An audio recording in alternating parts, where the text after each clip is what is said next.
За 2024 оны байдлаар манай улсад 115 мянган ширхэг камер бүртгэгдсэн. За энэ бүртгэгдсэн камерууд бол иргэдийг гэмт хэрэг зөрчлөөс урьдчилан сэргийлэх. За энэ гэмт хэрэг зөрчлийг илрүүлэх чиглэлээр ашиглагдаж байгаа. За энэ тоо бол цаашаа нэмэгдээ байна. Сүүлийн 3 жилийн байдлаар цагдаагийн байгууллага иргэн аж ахуй нэгжтэй хамтраад энэ камеруудын тоог нэмж байгаа. За энэ компаничсан ажлыг нь ногоон бүс гэж нэрлэдэг. За одоо энэ камер шүү дээ. За энэ камер бол доогор нь явж байгаа иргэдийн зургийг бүгднийг архивлж хадгалж байгаа тухай бүртэн. За энэ камерын дүрс бичлэгүүд цаанаа юм датабаз дээр хадгалагддаг. Иргэдээр нэмээд 3 сая ширхэг камертай утас тоологдсон. За бие зөв авч явахгүй бол энэ тэндээс бичлэгдүүлэн папарацд болно тийм ээ. Тэгэхээр бид энэ удаагийн тусгай сурвалжлагаараа дүрсийн эрх гэдэг сэдвийг хөндөж байгаамаа.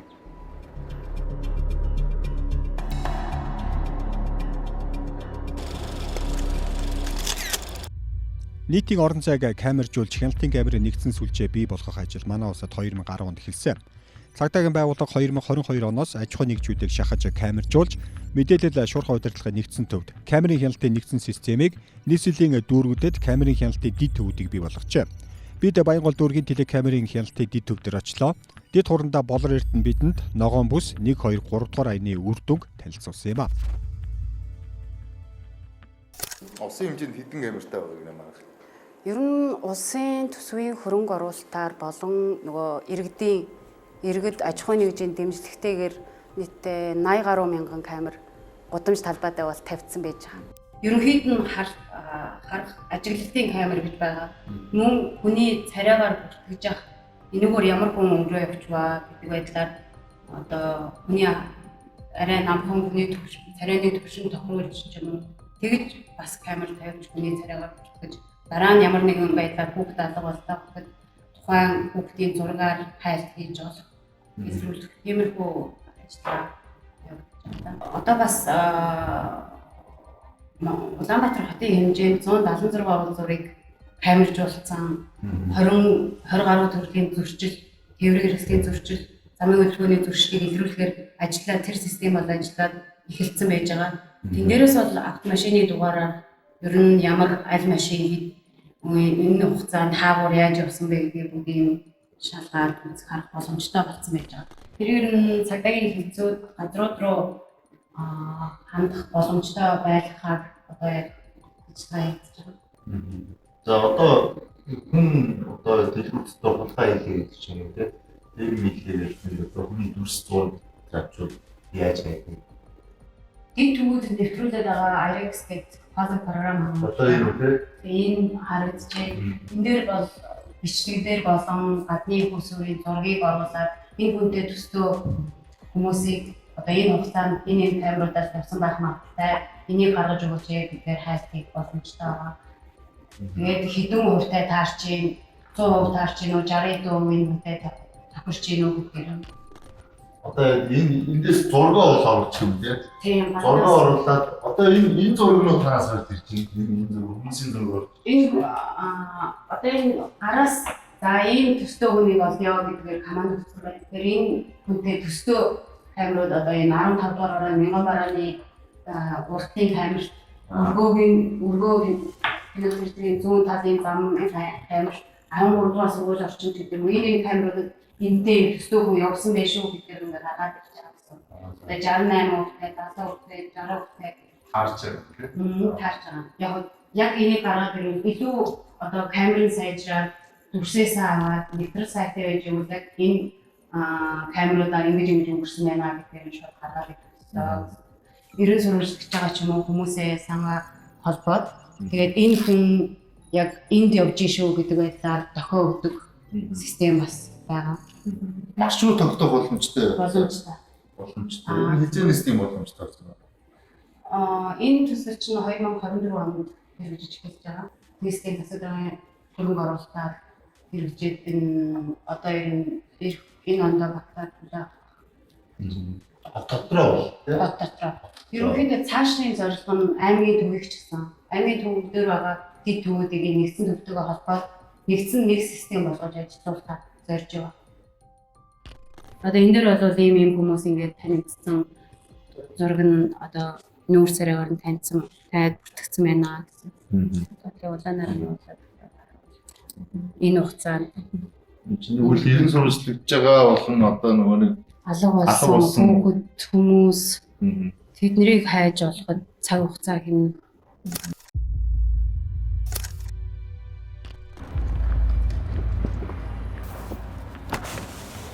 Сайн. За амар хэрэг бичгээр үнтэй шал.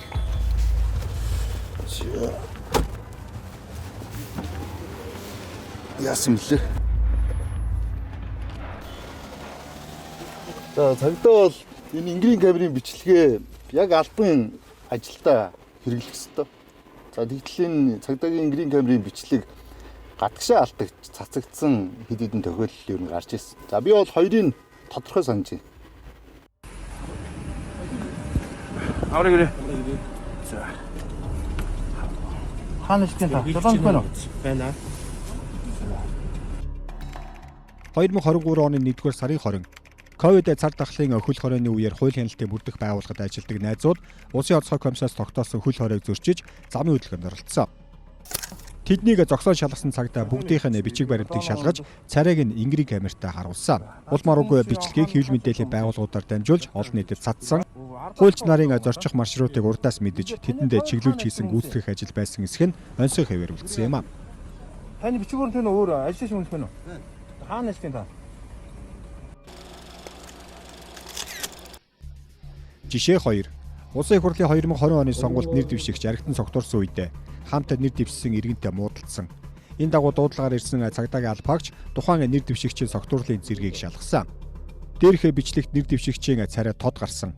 Уг бичлэг өрсөлдөгчийн гард очиж сонгуулийн сурталчилгааны үеэр мэдээллийн сайт болоод нийгмийн сүлжээгээр цацагдсан юм а. Албан хаагчийн Ингрийн бичлэг хэрхэн алдагдсан талаарх мэдээлэл одоо хүртэл ил бишээ. Ер нь одоо Ингрийн камерыг одоо цаа албагч Ингрийн камерыг ер нь яг юунд шилжүүлдэг вэ? Нэгдүгээр тухайн албаагчийн аюулгүй байдал. Хоёрдугаар тухайн хэргийн газрын юм уу үсгэн шалгалт баримтжуулах гэж хамгийн онцгой байна. Тийм. Кодтой эдийг шууд дамжуулах. Одоо энэ 4G сүлжээгээр холбогдсон болохоор одоо хаана явж байгаа, юу хийж байгаа, дуу дүрс бүгдийн энэ төрөөр шууд дамжуулаад гэж байна. А шууд энэ дээр албагчтай хэрэг. Эндээс осуулж болтой. Эндээс ингээд эргүүлээ албагчтай машин тэргүүлдэг дуудлага гэсэн хаана яаж очиж яаж чиглэл удирдах гэж байна. Зодын чиглэлүүд дэдүүд хариу хүрээ. За энэ яг Одоо ингэ дуудлалд явах албагч одоо тэр нэг бичлэг хийж тийм.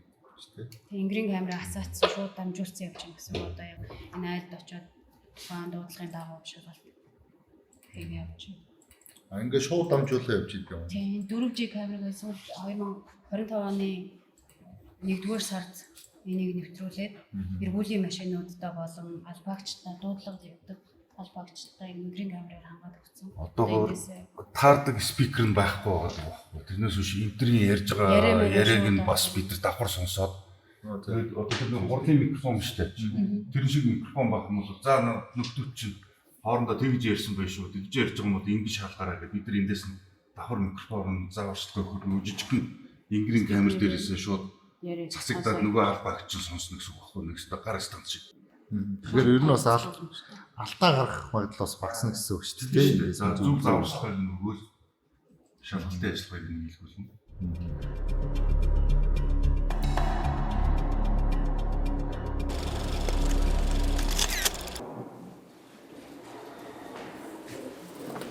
За гих мэтэр цагдаагийн албаагчд бол бичлэг мэдээлэл бол олдохдоо маш амархан. А бидний одоо үзүүлэх хоёр бичлэг байгаа. Энэ бичлэг бол эхний хамгийн ихэнд үзүүлсэн бичлэгтэй холбоот лифтэнд нэг оцхонсон хуульч нартай холбоотой энэ бичлэг. Энэ бичлэг бол сөөхөөс алдагдсан. Энийг хэн тэр сөөхөн бичлэгийг хуулбарлаж авсан, ямар зорилгоор гадагшаа задруулсан гэдэг. Энэ үйлдэл нь хууль хяналтын байгууллагаар эцлэгдээгүй. За энийг бол тогтоож чадаагүй байна.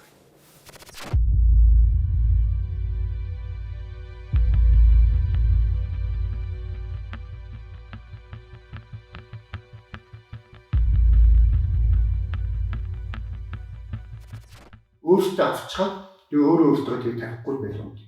Тийм үү. Тэгэхээр цаатлаас нь өөр ашиг сонирхолтой хүмүүс тэр бичлэгийг хойд босоод авсан байгаа байхгүй. Энэ бол борлогч хойд босоод авсан байж байгаа тийм. Тэгэхээр энэ камерын бичлэгийг яаж авах гэдэг асуудал өөрөө асуудал. Нэг ч гэсэн бас нэг шалгах асуудал юм уу? Бодох хөл хэрэгтэй байгуул.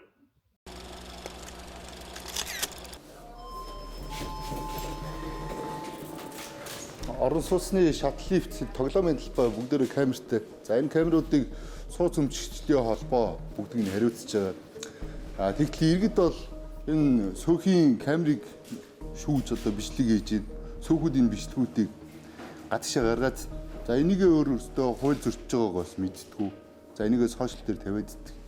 Тэгтэл энэ сөөхийн бичлэг өөрөө хувийн нууц, энэ гэр бүлийн аюулгүй байдал, хувийн орон зайтай маш их холбоотой. Жишээ. Нэгэн хотхны суус өмслөгчтэй холбооны ажилтан оршин суугчийн хүүхдийг хаалганы номер хуулж авсан гэдэг шалтгаанаар бичлэгийг нь хийж оршин суугчдын дундын чат руу тавьсан. Тэрээр бичлэг хийж оршин суугчдад тараснараа хүүхдийг эрсдэлд оруулахаас гадна үе тэнгийн дээрлэхэлд гадуурлалтанд өртүүлэх үр дагавараа тарьж байгаагаа утсаар нь залгаж асуухад мэдсэнгүй. Тэгэхээр бид болохоор нөгөө оршин суугчдаа одоо хүүхдүүд маань ингээд нийтийн эзэмшигтэй хайр гантай яхаа мэдхгүй байгаад шүү хэлж ойлгуулаарай гэсэн одоо хүсэлтэйгээр зөвхөн оршин суугчдын Viber групп дээр тэндээ постлоод гэж одоо нэг Viber групп штэ. Коммент маягаар оруулаад за тэрнийхаа дараа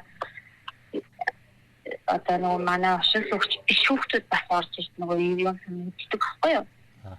Гэхдээ бид бас тухайн партнернаас бүрэн тэдний хийх хөгжүү гэдэг юм бол бичээгүй.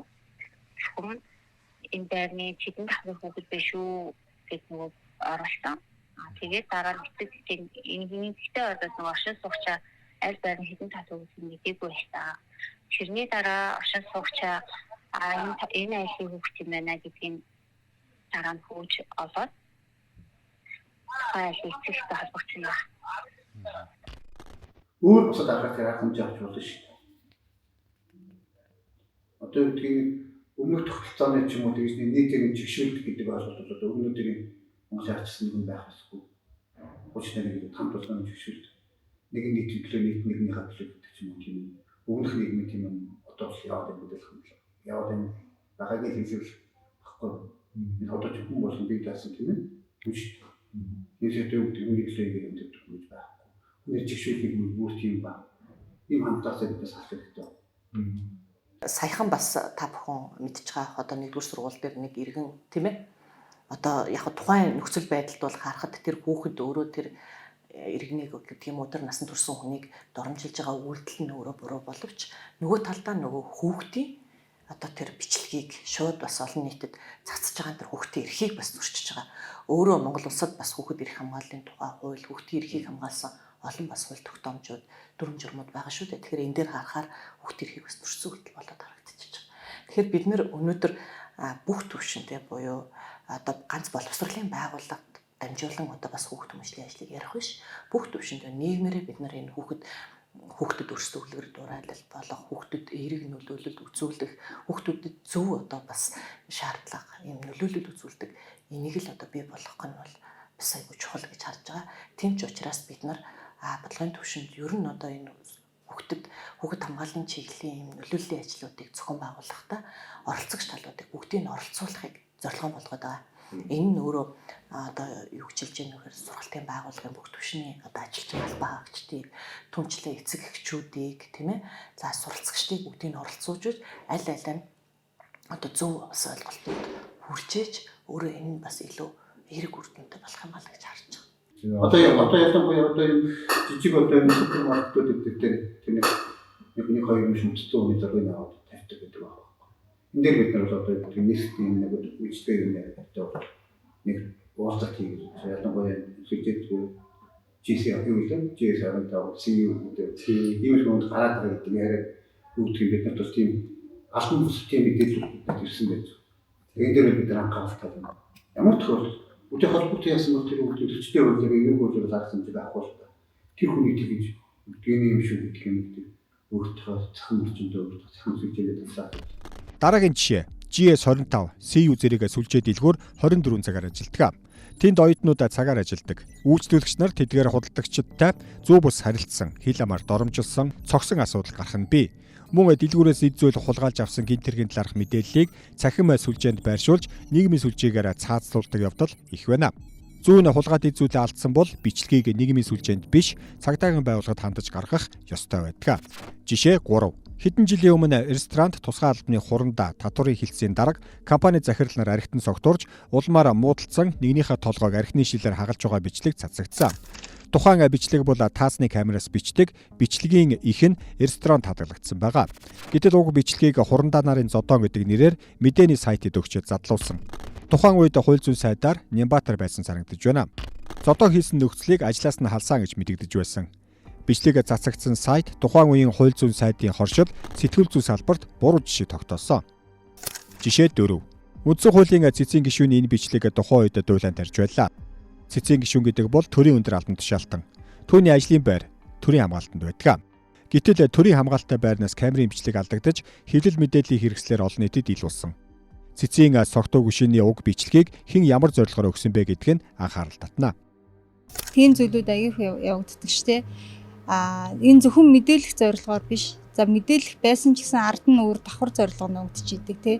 Энэ нэгэн хүнийг гутаанд оромжлох юм уу, харлуулах эсвэл том PR-ийн үйл ажиллагааны нэг хэсэг байх гэдэг. Тэгэхээр энэ дээр бол хэвлэл мэдээллийн байгууллага өөрөө санамсаргүй болон санаатай байдлаар энэний нэг хэсэг нь болоод арга хэрэглүүр нь болно гэдэг бол маш харамсалтай хэрэг. Энэ нь зорилготой мэдээлэл үү?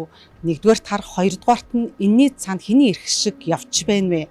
Тэ тухайн нэг бүлэг ч юм эсвэл хувь хүн хэвлэл мэдээллээр дамжуулж өөрсдийнхээ эрх шигийг тулгах, харуулах тий өөрсдөө ард нь үлдээд хэвлэл мэдээллийг өмнөө бариад ингээд гарах. Энэ болгон буцаагаад хэвлэл мэдээллийн байгууллага сэтгүүлчдийн нэр хүндэд маш хортой учраас эдгээр асуудал маш нухацтай редакцийн шүүлтүүртэй хандж явах нь зүйтэй л гэж.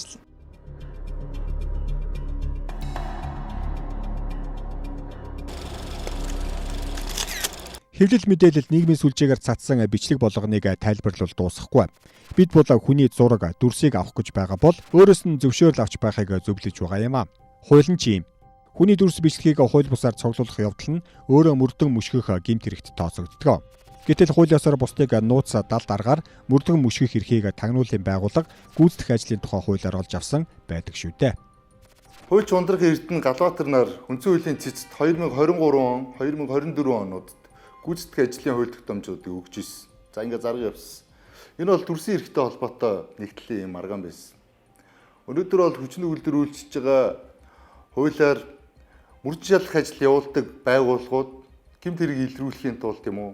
Гэмт хэргийг талсан зогсоохын тулд гүйцэтгэх ажлын хүрээнд нууц камер, дуу дүрсний бичлэг гэдэг элдв төхөөрөмжүүдийг ашигладаг, нууцаар суйрлуулдаг гэсэн үг. Иргэд бас ийм төхөөрөмжүүдийг олж аваад. За тэгээд дүрс бичлэгийг нийгмийн сүлжээнд цацаж хүний нэр төр алдар хүндэд талдж байна. За эргээгээ дахиад шантаж хийж байна. Энээс эргээ өөрийгөө хамгаалахын тулд тэр төхөөрөмжүүдийг ялгаж салгадаг, олдог, илрүүлдэг ийм тусгай төхөөрөмж ашиглах шаардлагатай болдог. Тэгтлийн төхөөрөмжийг зөвхөн тагнуулын байгууллага оруулж ирэх, ашиглах юм эрхтэй байдаг. Иргэнд бол энийг дахиад эргүү үйлээр хоригдсан байд юм байна. Энэ талаар бид нэр хуульч ундрах эрдэнэтэй ярилцсан энэ яриг одоо үргэе. Одоо мөрөгдөж байгаа хүний хувь мэдээлэл хамгаалах тухай хуулиар хүн бол өөрийнхөө мэдээллээ өөрөө л хамгаална гэж заасан. Тэгэхээр хүн өөрийнхөө хүний мэдээлэл гэдэг чинь ингээл хүний загтал харилцааны нууц байж болно, байршлын нууц байж болно, эд хөрөнгийн нууц байж болно, бүх төрлийн нууц байгаа шүү дээ. Тэгэхээр энэ нууцаа хүн одоо жишээлбэл хамгаалъя, жишээлбэл орон гэрт нь камер байгаа юм байхгүй юм гэдэг мэдмээр санагдах юм бол энгийн хүн бол ингээд хараад өөрийнхөө гэрт камер байна байхгүй мэдчих чадахгүй. Тэрийг бол тусгай төхөөрөмжөөр л хайж олох боломжтой. Тэгэхээр ингээд тусгай төхөөрөмж ингээ хайж байгаад худалдаад авчих юм бол тэр хүн гэмт хэрэгтэн болчих гээд байгаа байхгүй юу? Ер нь бол тийм үйл болцсон юм байна. Одоо ч гэсэн тийм үйл. Тэгээд үндсэн хуулийн цэцүүл анх бол энэ дээр маргаан үүсгэхээс татгалцсан. Тэгээ за би энэ дээр гомдол гаргаад ингээд дараагийн шатанд нь гомдол гараад явсан. Тэгээд эцсийн дүндээ бол маргаан үүсгэсэн. За ингээ үүсгээд дунд шатны хуралдаанаас бол үндсэн хууль зөрчсөн байна гэж дүгнсэн. Ингэж дүнсэн дүгнэлт нь бол миний хувьд бол бас үндсэн хуулийн үзэл санаанд нийцсэн юм дүгнэлт гарсан гэж боддгийн. Гэтэл бол улсын хурал бол энийг хүлээж аваагүй. За ингээд их судлалын хуралдаан болоод их судлалын хуралдаанаас өмнөх шийдвэрээ хүчингү болгоод үндсэн хууль зөрчөөгүй байна гэж үзсэн. Яг ийм тохиолдолд эцсийн түүх нь бол бараг болж байгаагүй бах. Давлжиул болсон бол ганц нэг л болсон байхыг үүсэхгүй баг. Ер нь цөөхөн л болсон баг. Дээрэс нь яг би үндсэн хуулийн цэцэд мэдээлэл гаргахтаа өөр дэлхийн улс орнуудын хууль тогтоомжийг судалж байгаа юм л да. Ингээд судлахлаар бүр одоо жишээлбэл интернетэд ил байж идэв юм л бүр камера детектор гэдэг hidden camera detector гэдэг ч юм уу те. Бүр Amazon, eBay-ээр ингээд нууц камер илрүүлэгч гэдэг худалдаж байгаа, борлуулж байгаа ийм зүйлүүд бүр байгаа хөө. Юу хэдэн доллар үү? Хэдэн үнэтэй байна? Би үнийг одоо бас яг сайн санахгүй байна. Гэтэ бол нэг $30, $50 ч юм уу те. Бүр яг ийм зарим улсуудад бол яг энэ хувийн мэдээллийг хамгаалахтай холбоотой ийм тусгай техник төхөөрөмжүүд одоо хийдэг те, судалдаг. Тийм одоо нэг бизнесийн байгууллагууд хүртэл байгаа байхгүй юу?